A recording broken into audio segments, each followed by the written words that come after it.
রমজান মাসে সাহরি এবং ইফতারিতে এই চারটি খাবার কখনো খাবেন না।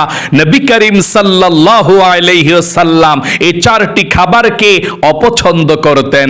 যদি আপনি সাহরির সময় এবং ইফতারির সময় এই চারটি খাবার খান, তাহলে আল্লাহর রহমতের ফেরেশতা আপনার থেকে দূর হয়ে যাবে, আপনার কাছে আসবে না। আপনি কষ্ট করে রোজা রাখলেন, অথচ আপনার জন্যে রহমতের ফেরেশতা দোয়া করলো না, এটা কেমন হয়ে গেল? এই জন্যে নবীজি রমজান মাসের সাহরিতে এবং ইফতারিতে কখনো এই চারটি খাবার খান নাই, আপনিও খাবেন না। প্রিয় দিনী ভাই এবং মহিলা মা ও বোনেরা, নবী করিম সাল্লাল্লাহু আলাইহি ওয়াসাল্লাম এই চারটি খাবারকে অপছন্দ করতেন। রমজানের সাহরির সময় এবং ইফতারির সময় আপনি এই চারটি খাবার খাবেন না। রহমতের ফেরেশতা আপনার থেকে দূর হয়ে যাবে, আপনার জন্য রহমতের ফেরেশতা দোয়া করবে, কিন্তু এই চারটি খাবার খেলে রহমতের ফেরেশতা আপনার কাছে আসতে পারে না। রমজান মাস কিন্তু খুবই দামি একটি মাস, ফজিলতপূর্ণ মাস, বৎসরের মধ্যে সর্বশ্রেষ্ঠ মাস, গুনাহ মাফের মাস। রমজান এসেছে মাগফিরাত নিয়ে, আপনার জীবনের গুনাহগুলো ক্ষমা করানোর জন্য। রমজান এসেছে রহমত নিয়ে, বরকত নিয়ে, আপনার জীবনকে সুন্দর করে দেওয়ার জন্য। আপনি রমজান পেয়েছেন মানে মহামূল্যবান রত্ন পেয়েছেন।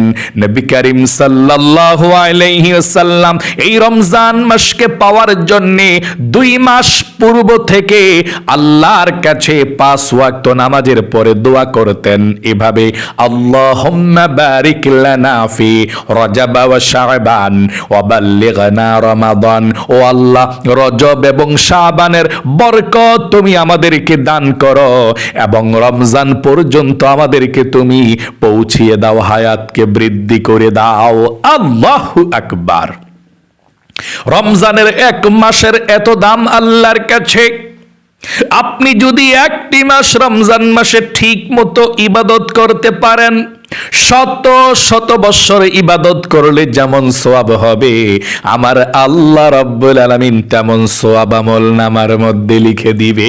আল্লাহু আকবার। প্রত্যেকটা ইবাদত আল্লাহ রমজানের মধ্যে 70 গুণ পর্যন্ত বৃদ্ধি করে দেয়, তার চেয়েও বেশি বৃদ্ধি করে দেয়। আল্লাহর নবীজি বলেছেন, রমজানের মধ্যে যদি আপনি একটি নফল আদায় করেন, রমজানের বাহিরে একটি ফরজ পড়লে যেমন সওয়াব হবে, আল্লাহ একটি ফরজের সমান সওয়াব আপনার আমলের নামার মধ্যে লিখে দেয়। আল্লাহু আকবার। রমজান মাসের মধ্যে যদি আপনি একটি ফরজ আদায় করেন, 70টি ফরজ আদায় করলে যেমন সওয়াব হবে, আল্লাহ রাব্বুল আলামিন তেমন সওয়াব আপনার আমল নামার মধ্যে লিখে দেয়। আল্লাহু আকবার। এত সওয়াব। নবীজি বলেছেন, রমজান এসেছে মাগফিরাত নিয়ে। যে ব্যক্তি রমজানের রোজা রাখবে দিনের বেলায় এবং রাতের বেলায় তারাবির নামাজ পড়বে, আল্লাহ রাব্বুল আলামিন তাদের জীবনের যৌবনের সমস্ত গুনাহগুলো ধুয়ে মুছে ছাপ করে দিবে। তাহলে প্রিয় দিনী ভাই এবং মহিলা মা ও বোনেরা, আপনারা এই রমজান মাসে ভোর রাতে সাহরির সময় এবং ইফতারির সময় এই 4টি খাবার কখনো খাবেন না। আপনি যখন ইফতারির সময় ইফতারি সামনে নিয়ে বসে থাকেন, আল্লাহ রাব্বুল আলামিন রহমতের ফেরেশতাদেরকে জিজ্ঞেস করে, ও আমার রহমতের ফেরেশতারা রে, আমার বান্দা বান্দিরা সামনে ইফতারি নিয়ে বসে আছে কেন? খায় না কেন? অপেক্ষা করছে কেন? তাদের সামনে তো ভালো ভালো সুন্দর সুস্বাদু খাবার আছে, খায় না কেন? ফেরেশতারা বলে, ও আল্লাহ, তোমার বান্দা বান্দিরা সারাদিন রোজা রেখেছে, ইফতারির সময় এখনো হয় নাই, এই জন্যে ইফতারিকে সামনে নিয়ে বসে আছে। কি জন্যে খায় না? আল্লাহ আপনার ভয়ে খায় না। আমার বান্দা বান্দিরা কিসের জন্যে খায় না, কিসের থেকে বাঁচতে চায়? আল্লাহ জাহান্নাম থেকে বাঁচতে চায়। কিসের আশা করে? আল্লাহ জান্নাতের আশা করে। আল্লাহ বলেন, ও আমার রহমতের ফেরেশতারা শোনো, তারা কি জান্নাত দেখেছে? না, আল্লাহ জান্নাত দেখে নাই। জাহান্নাম দেখেছে? না, আল্লাহ দেখে নাই। আখিরাত দেখেছে? না, আল্লাহ আখিরাত দেখে নাই। আমাকে দেখেছে? না, আল্লাহ। আল্লাহ রাব্বুল আলামিন বলেন, রে ফেরেশতারা, যেই বান্দা বান্দিরা আমাকে না দেখে, জান্নাত জাহান্নাম না দেখে সারা দিন রোজা রেখেছে এবং এখনো পর্যন্ত তাদের সামনে খাবার থাকা সত্ত্বেও খায় না, ইফতারির অপেক্ষা করছে, আজানের অপেক্ষা করছে, আমি আল্লাহ রাব্বুল আলামিন তাদের জীবনের যৌবনের গুনাহগুলো ক্ষমা করে দিয়ে আমি জাহান্নাম থেকে মুক্তি দিয়ে দিলাম। আল্লাহু আকবার। নবীজি বলেছেন, প্রতিদিন ইফতারির মুহূর্তে, রমজানের প্রতিদিন ইফতারির মুহূর্তে 10 লক্ষ জাহান্নামীদেরকে আল্লাহ রাব্বুল আলামিন ক্ষমা করে দেয় এবং রমজানের শেষের দিন, প্রথম দিন থেকে শেষ পর্যন্ত যত লক্ষ আল্লাহ ক্ষমা করে দিয়েছে, তার চেয়েও বেশি বেশি, তার চেয়েও অনেক গুণ বেশি মানুষকে আল্লাহ জাহান্নাম থেকে মুক্তি করে দেয়, তাদেরকে ক্ষমা করে দেয়। এই জন্যে ইফতারিকে সামনে নিয়ে আল্লাহর কাছে দোয়া করবেন। রহমতের ফেরেশতা আল্লাহর কাছে কিন্তু বলে দেবে। আর যদি আপনি ইফতারি সামনে নিয়ে ওই 4টি খাবার সামনে নিয়ে বসে থাকেন, 4টি খাবার খান, তাহলে আল্লাহর রহমতের ফেরেশতা কষ্ট পায়, রহমতের ফেরেশতা দূর হয়ে যায়। এই 4টি খাবার আল্লাহর নবীজি ভোর রাতে সাহারিতে খেতেন না এবং ইফতারির সময়ও খেতেন না। নবীজি অপছন্দ করতেন আপনিও এই 2টি সময়ে খাবেন না। এবং সাহারির সময় আপনি খাবেন না, এটা বরকতের সময়। সাহারি যখন আপনি খাবেন ভোর রাত্রিতে, ওই সময় আল্লাহ প্রথম আসমানের মধ্যে নেমে আসে। সাহারি খাবেন কিসের জন্যে? বরকতের জন্যে। যতদিন সাহারি খাবেন আল্লাহ তাআলার রহমত আপনার সঙ্গে থাকবে। সাহারি না খেলেও রোজা হয়। একটি মাসআলা আপনাদেরকে বলে দিচ্ছি, তারপরে আমি 4টি খাবার, কোন খাবারগুলো সেটা বলে দেব। আপনি যদি ভোর রাতে কোনো সময় সাহারি না খেতে পারেন অথবা ইচ্ছাকৃতভাবে কোনো রাত্রিতে সাহারি খান না, তারপরেও কিন্তু আপনার রোজা হবে নিয়ত করলে, রোজা রাখলে। কিন্তু আপনি বরকতের জন্যে সাহারি খাবেন। নবীজি বলেছেন সাহারির মধ্যে বরকত আছে, তোমরা সাহারি খাও। এই জন্যে সাহারি খেতে হবে। সাহারি খেলে আল্লাহ তাআলা আপনাকে বরকত দিবে, আপনাকে সওয়াব দিবে। আল্লাহু আকবার। এবং সাহারি খেলে শরীরটাও একটু ভালো লাগে রোজা রাখতে। তাই অবশ্যই আপনারা বরকতের জন্য সাহারি অবশ্যই খাবেন এবং এই 4টি খাবার সাহারির সময় এবং ইফতারির সময় খাবেন না। এবং সাহারির সময় যদি পারেন আগে অথবা পরে সাহারির তাহাজ্জুদের নামাজ পড়বেন, কমপক্ষে 2 রাকাত করে, 4 রাকাত অথবা 6 রাকাত, আপনার ইচ্ছা। আপনি তাহাজ্জুদের নামাজও পড়বেন। আমি এই কথাগুলো বলে দিলাম অতিরিক্ত, অবশ্যই চেষ্টা করবেন। এখনই আমি বলে দিচ্ছি আপনাদেরকে, রমজানের সাহারিতে ভোর রাতে এবং ইফতারির সময় এই 4টি খাবার কখনো খাবেন না। নবীজি অপছন্দ করতেন। 1 নম্বরে আপনি কাঁচা পেঁয়াজ খাবেন না। নবী করিম সাল্লাল্লাহু আলাইহি ওয়াসাল্লাম কাঁচা পেঁয়াজকে অপছন্দ করতেন। আপনি যদি ভোর রাতে সাহারির সময় কাঁচা পেঁয়াজ খান, একটু পরেই তো ফজরের নামাজের আজান দিবে, নামাজ পড়তে হবে, আপনার থেকে ফেরেশতা দূর হয়ে যাবে। এবং আপনি ইফতারির সময় যদি কাঁচা পেঁয়াজ খান, তাহলে আপনার মুখের থেকে দুর্গন্ধ আসবে, একটু পরেই তো মাগরিবের নামাজ পড়বেন, আপনার থেকে রহমতের ফেরেশতা দূর হয়ে যাবে। এই জন্য আপনি কাঁচা পেঁয়াজ খাবেন না। নবীজি কাঁচা পেঁয়াজকে অপছন্দ করতেন, কাঁচা পেঁয়াজকে খেতেন না, অপছন্দ করতেন। একজন সাহাবীর বাড়িতে নবী করিম সাল্লাল্লাহু আলাইহি ওয়াসাল্লামকে দাওয়াত করেছিল।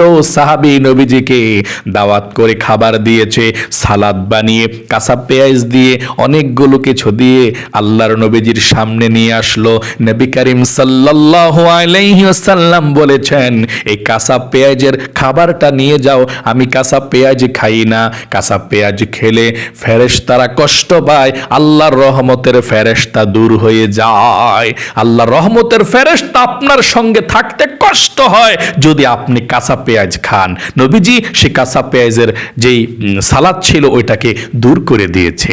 আপনি তরকারির পেঁয়াজ খেতে পারেন রান্না করে, তখন দুর্গন্ধ থাকে না, কিন্তু এভাবে কাঁচা পেঁয়াজ সালাদ করে কিংবা কাঁচা পেঁয়াজ অনেকে ভাতের সঙ্গে, অনেকে মুড়ির সঙ্গে কাঁচা পেঁয়াজ খান, অনেকে চানাচুরের সঙ্গে কিংবা অনেকে অনেক খাবারের সঙ্গে কাঁচা পেঁয়াজ খান। সাবধান, আপনি যদি কাঁচা পেঁয়াজ খান আপনার মুখের মধ্যে যাতে দুর্গন্ধ পেঁয়াজের না থাকে, যদি থাকে রহমতের ফেরেশতা আপনার থেকে দূর হয়ে যাবে। আপনি যদিও রমজান ছাড়া অন্য সময় খান, তবে সুন্দর করে দাঁত মেজে দুর্গন্ধকে দূর করতে হবে। একেবারে হারাম না, কিন্তু এই রমজান মাসের মধ্যে আপনি সাহারিতে এবং ইফতারির সময় কাঁচা পেঁয়াজটা খাওয়ার দরকার নাই। 2 নম্বরে নবী করিম সাল্লাল্লাহু আলাইহি ওয়াসাল্লাম কাঁচা রসুন পছন্দ করতেন না। আপনিও ভোর রাত্রিতে সাহারি খাওয়ার সময় এবং ইফতারির সময় রোজা রেখে আপনি কাঁচা রসুনও খাবেন না, তাহলে কাঁচা পেঁয়াজও খাবেন না, কাঁচা রসুনও খাবেন না। 3 নম্বরে অতিরিক্ত গরম খাবার নবীজি অপছন্দ করতেন। আপনি সাহারি এবং ইফতারিতে অতিরিক্ত গরম খাবার খাবেন না, আপনার বিপদ চলে আসতে পারে, আপনার ক্ষতি হবে। অতিরিক্ত গরম খাবার নবীজি পছন্দ করতেন না। খাবারটা নরমাল করে ঠান্ডা হয়ে নরমাল হলে তারপরে নবীজি খেতেন। এই জন্যে নবীজির প্রত্যেকটা সুন্নাহ হচ্ছে বিজ্ঞানসম্মত। আল্লাহু আকবার। উপকারের জন্যে উপকার হবে আপনার নবীজির সুন্নতকে মানলে। আপনি গরম খাবার খাবেন না, খাবারটা যখন নরমাল হবে তারপরে আপনি খাবারটা খাবেন। অতিরিক্ত গরম খাবার খেলে আপনার বিপদ চলে আসতে পারে। 4 নাম্বার সর্বশেষ, বাসি খাবার খাবেন না, খাবার কম খাবেন। একেবারে তরুতাজা খাবারটা, একবারে টাটকা খাবারটা খেতে চেষ্টা করবেন। নবী করিম সাল্লাল্লাহু আলাইহি ওয়াসাল্লাম বাসি খাবার পছন্দ করতেন না, তিনি অল্প খেতেন কিন্তু তরুতাজা সুন্দর টাটকা খাবারটা খেতেন। আপনি যদি রমজান মাসের মধ্যে বাসি খাবার খান আপনার শরীরটা অসুস্থ হয়ে যেতে পারে। এই জন্যে আপনি রমজান মাসের মধ্যে সুন্দর খাবার খাবেন, তরুতাজা খাবার খাবেন, অল্প খাবেন কিন্তু একটু ভালো খেতে চেষ্টা করবেন। বাসি তরকারি, বাসি অন্য কিছু আপনি খাবেন না, আপনি অসুস্থ হয়ে যেতে পারেন। রমজানের মধ্যে এমন কিছু খাবার খাওয়া প্রয়োজন পরিষ্কার পরিচ্ছন্ন তরুতাজা, যাতে করে আপনার স্বাস্থ্যটা ভালো থাকে, শরীরের মধ্যে এনার্জি থাকে। আল্লাহ তাআলা আপনাকে ভালো রাখুক। আমি আরেকটি কথা বলে দিচ্ছি, আপনারা ইফতারির সময় একটি দোয়া পড়ে ইফতারি করবেন যদি পারেন, অনেক ভালো হবে। নবীজির সুন্নাত এই দোয়াটা পড়ে ইফতারি করলে, ইফতারির দোয়াটা আল্লাহুম্মা লাকা সুমতু ওয়া আলা রিজকিকা আফতারতু, ইফতারির দোয়াটা। আর রোজা যখন ভোর রাত্রে সাহারি খাবেন, সাহারি খেয়ে রোজার নিয়তটা আপনারা আরবিতে পারলে আরবিতে করবেন এভাবে, নাওয়াইতুয়ান আসুমা গদাম মিন শাহরি রমাদানাল মুবারাকি ফারদাল্লাকা ইয়া আল্লাহু ফাতাকাব্বাল মিন্নি ইন্নাকা আনতাস সামিউল আলিম। আর যদি আপনি আরবিতে না পারেন বাংলাতে এইভাবে করলে হয়ে যাবে নিয়তরা, আমি আল্লাহর সন্তুষ্টির জন্য আগামীকালকে রমজানের রোজা রাখার নিয়ত করলাম। আবারও বলছি, এভাবে বাংলাতে নিয়ত করলেও হয়ে যায়। আমি আল্লাহর সন্তুষ্টির জন্য আগামীকালকে রমজানের রোজা রাখার নিয়ত করলাম। আশা করি খুব সুন্দর করে আপনি আলোচনাটি বুঝতে পেরেছেন। আবারও সংক্ষেপে বলে দিচ্ছি, 1 নম্বরে কাঁচা পেঁয়াজ খাবেন না ইফতারি এবং সাহারিতে, 2 নম্বরে কাঁচা রসুন, 3 নম্বরে অতিরিক্ত গরম খাবার, 4 নম্বরে বাসি খাবার খাবেন না। আল্লাহ আপনাকে ভালো রাখুক, আপনার জীবনকে সুন্দর করুক, সুস্থ শরীরে এ রমজানের ইবাদতগুলো যাতে আপনি করতে পারেন, রোজা রাখতে পারেন, তারাবির নামাজ পড়তে পারেন, আল্লাহ সেই তৌফিক দান করুক। সকলে কমেন্ট বক্সের মধ্যে লিখবেন আমিন এবং ভিডিওতে একটি লাইক দিবেন। যারা কমেন্ট বক্সের মধ্যে আমিন লিখে দোয়াতে অংশগ্রহণ করেছেন, ও আল্লাহ তাদেরকে তুমি কবুল করো, মঞ্জুর করো, জীবনে একবার হলেও মক্কা মদিনায় নাও। আমিন। আজ এ পর্যন্তই, আবারও অন্য কোনো ভিডিওতে দেখা হবে ইনশাআল্লাহ। সেই পর্যন্ত আপনাদের সকলের সুস্বাস্থ্য আল্লাহর কাছে কামনা করে আজ এখানে বিদায় নিচ্ছে। আসসালামু আলাইকুম ওয়া রাহমাতুল্লাহি ওয়া বারাকাতুহু।